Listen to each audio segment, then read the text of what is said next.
আমি প্রথমত যে জিনিসটা দেখি সেটা হলো যে আওয়ামী লীগের অবর্তমানে পুরো রাজনৈতিক অঙ্গনটিতে 50% জায়গা খালি হয়ে যায়। আওয়ামী লীগ এবং তার যারা সহযোগী তাদের একদম বেসিক ভোট, পলিটিক্যাল যে তাদের হিউ অ্যান্ড ক্রাই, সব মিলিয়ে আপনি 50%, আর বাকি জামাত, বিএনপি, অন্যান্য যারা আছে তারা ধরেন 50%। এইভাবেই বাংলাদেশের রাজনীতিটা যাকে বলা হয় বিভক্তি চলে আসছে দীর্ঘদিন ধরে। এখন যখন আওয়ামী লীগ চলে গেল, একদম খালি হয়ে চলে গেল, এবং এখন পর্যন্ত তাদের ফেরার অবস্থিতির কোনো নেই, এবং এখন পর্যন্ত ওই 50% জায়গা ভ্যাকুয়াম আছে। তো আমরা কি করেছি, এই 50% জায়গাতে এনসিপিকে ঢুকিয়ে দিয়েছি। যার ওজন আছে ধরেন 1 কেজি, তাকে আমরা 1000 কেজি বানিয়েছি। যার আকৃতি আছে ধরেন একটা 10 কেজি, তাকে আমরা একেবারে বিরাট একটা ডাইনোসর বানিয়ে ফুলিয়ে ফাভিয়ে দিয়েছি। যে এই হলো, দেখা গেল যে বিরাট সুরঞ্জিত সেনগুপ্তর মধ্যে বড় কিছু। তো গেল এনসিপি। দ্বিতীয়, জামাতকেও আমরা ওভার রেটিং করেছি এই সময়টাতে, যাতে করে বিএনপির কন্টেম্পোরারি এই সব মিলিয়ে ওই 50% জায়গাগুলো মানে যাকে বলা হয় দখল হয়ে যায় এবং রাজনীতির কোনো শূন্যতা না থাকে।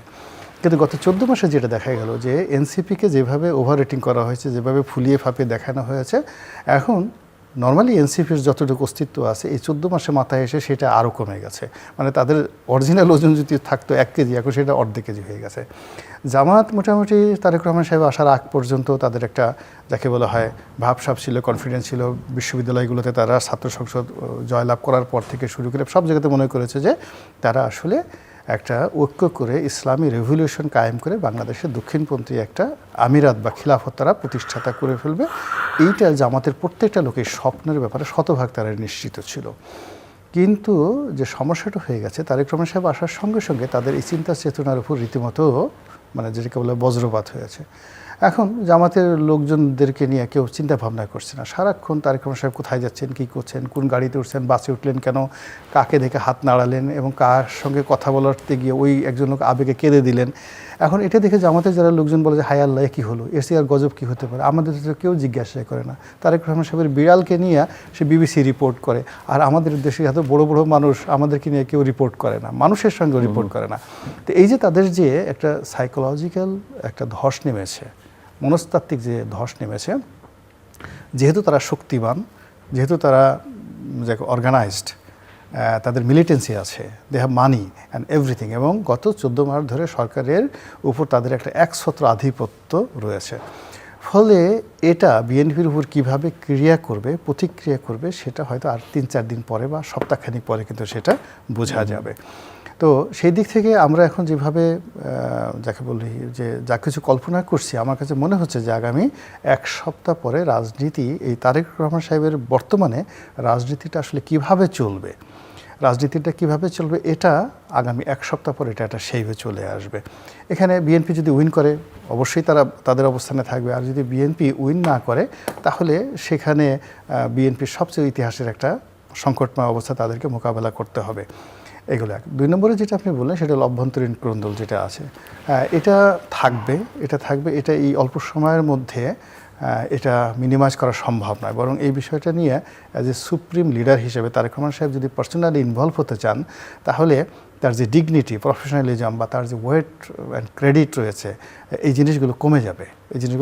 ফলে এটা মাঠের উপরে ছেড়ে দিতে হবে তাদেরকে। দলের যেটা আছে যেভাবে জিতে আসতে পারো, যেভাবে আছো, এর বাইরে যেটা 2024 সনে শেখ হাসিনা যেটা করেছিলেন, এই সমস্ত জায়গাতে এত অল্প সময়ের মধ্যে এটা মিনিমাইজ করা সম্ভব নয়। আর যেখানে আপনি ধরে নিয়েছেন, ধরেন একজন লোক সে নিশ্চিত মন্ত্রী হবে, সে এমপি হবে, তার ভিতরে একটা বিশ্বাস, আর আপনি তার বাড়া ভাতে ছাই দিয়েছেন, আর সে আপনার একটা মুখের কথায় এসে আরেকজনের মুখের কথা সেটা ছেড়ে দিবে। আপনার 17 বছর 18 বছর ধরে যে লোক জেল জুলুম হত্যা থেকে শুরু করে অসংখ্য মামলা মোকদ্দমা জর্জরিত হয়ে ব্যবসা বাণিজ্য তছনছ হয়ে গেছে, আপনি তাকে বাদ দিয়ে অন্য একটা জায়গাতে অন্য একটা রাজনৈতিক দলের এনে তাকে এনে সেখানে মনোনয়ন দিলেন, আর সে সেটা মেনে নেবে, এটা হয় না। এটা কখনো কোনো সমাজে হয়নি। ফলে এগুলো আমাদের সমাজের অ্যাজ ইউজুয়াল, এটা অতীতেও ছিল, এখনও আছে, এবং এটা থাকবে, এবং এটাকে মেনে নিয়েই আমাদেরকে নির্বাচন করতে হবে। তবে হ্যাঁ, রাষ্ট্রশক্তি যদি এখানে খুব শক্তিশালী থাকে, আইনশৃঙ্খলা যদি স্ট্রং থাকে, ক্ষয়ক্ষতি কম হবে। আর এখন যে দুর্বল অবস্থা চলছে, তাহলে এই ক্ষয়ক্ষতিগুলো মানে জাস্ট অ্যাটমিক পর্যায়ে চলে যাবে, জ্যামিতিক পর্যায়ে হবে বা ফিউশন হয়ে যাবে, একটার সঙ্গে আরেকটা মানে লেগে আরও বড় আকার ধারণ করবে, এবং তারা অনেকটা ঐক্যবদ্ধ শক্তিশালী হয়ে যাবে।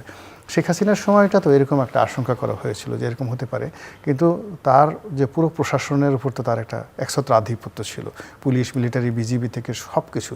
ফলে সেটা সে নিয়ন্ত্রণ করতে পেরেছিল। ক্ষয়ক্ষতি তুলনামূলকভাবে কম হয়েছে, তারপর কিন্তু অনেক ক্ষয়ক্ষতি হয়েছে 2024-এ, যা কিনা আওয়ামী লীগের কোমর ভেঙে দিয়েছে। আওয়ামী লীগের যে পতন, এই যে পতন কিন্তু 24-এর নির্বাচনের অন্যতম একটি কারণ, আমিডামি নির্বাচন অন্যতম কারণ। তো আপনার এটা মনে আছে যে দেখুন আসলে অনেক কিছু হয়। আপনি হয়তো ভাই দেখেছেন কি না, 2014 সনে যখন নির্বাচনটা হলো, আমি তখন প্রার্থী হলাম না, এইখানে এসে বললাম নির্বাচনের 3-4 দিন পরে বা 5-6 দিন পরে আমি বললাম যে ডেজ ইজ কামিং, এমন দিন আসবে আওয়ামী লীগের অফিস খোলার জন্য আমাদের মতো লোককে ভাড়া করে নিতে হবে, আর কেউ অফিসের সামনে দাঁড়াতে পারবে না। 2014 সনে এই অনুষ্ঠানে নির্বাচনের পর আমি সেটা বলেছিলাম। তা উনি জিজ্ঞাসা করেছিলেন, আমি বললাম যে দেখুন আওয়ামী লীগ যদি আজকে পদত্যাগ করে এবং সুষ্ঠু একটি নির্বাচন দেয়, তাদের ক্ষয়ক্ষতি কম হবে, দিন যত যাবে দুর্গন্ধ পচা লাশ হয়ে যাবে তারা, এবং যত 10 বছর পরে যদি তাদের পতন হয় তাহলে তাদের ফিরে আসাটা তত বেশি সময় সাপেক্ষ হবে। ঠিক এখনও কিন্তু আপনি দেখেন আওয়ামী লীগের অবর্তমানে বাকি যে 50% রাজনীতির ব্যাকবোনটা আছে, সেই ব্যাকবোনটা কিন্তু যদি একটা ভালো নির্বাচন না হয়, আমরা যদি ফেল করি, তাহলে এই ব্যাকবোনটাও নষ্ট হয়ে যাবে। এবং এই ব্যাকবোনটা নষ্ট হয়ে গেলে দেখেন বিএনপি, জামাত, এনসিপি বলেন, অন্য যে রাজনৈতিক শক্তিগুলো সবগুলো ধ্বংস হয়ে যাবে। এবং এখানে ঠিক সেম ঘটনা ঘটবে যেভাবে মিশরে যেই ঘটনাটা ঘটেছে। অর্থাৎ আপনি যদি 50% পলিটিক্যাল ফোর্স অলরেডি তারা চলে গেছে নির্বাসনে, বাকি 50%-এর 80% মেরুদণ্ড আওয়ামী লীগ ভেঙে দিয়ে গেছে। 80%, অর্থাৎ 111 এবং আওয়ামী লীগ মিলে 80% মেরুদণ্ড ভেঙে দিয়েছে। আর গত 14 মাসে এই দুর্বল মেরুদণ্ড নিয়ে তাদের এই 80% মেরুদণ্ড, মানে 20% মেরুদণ্ড, তারা এটার উপর প্রায় 10 টাইমস লোড দিয়েছে। আওয়ামী লীগের জায়গাটা তারা খালি করেছে। যে লোক মনে করেন যে 2 বছরে সে ভালো মতো ডিম খেতে পারেনি, সেই লোক হঠাৎ করে এখন এই 16 মাসের মধ্যে একবার সেরাটান সোনার গাছ সে খাবার খায় না, ও তো বদহজম হয়ে যাবে, ও তো মরে যাবে। তো এরকম ওভারলোড নিয়ে যে জিনিসটা চলছে, এটাকে যদি একটা পরিণতিতে না নেওয়া যায়, তাহলে এই জায়গাতে তৃতীয় কোনো শক্তি যদি আসে, তাহলে জাস্ট পাকিস্তান, জাস্ট আপনার তুরস্ক, জাস্ট আপনার যেটা মিশরে হয়েছে সিসির ক্ষেত্রে, ওইরকম একটা ঘটনা ঘটবে। এবং আমাদের 20 বছর আগে আমরা রাজনীতিতে এক একটা দিন একটা বিরাট দুর্ভাগ্য টেনে নিয়ে আসে।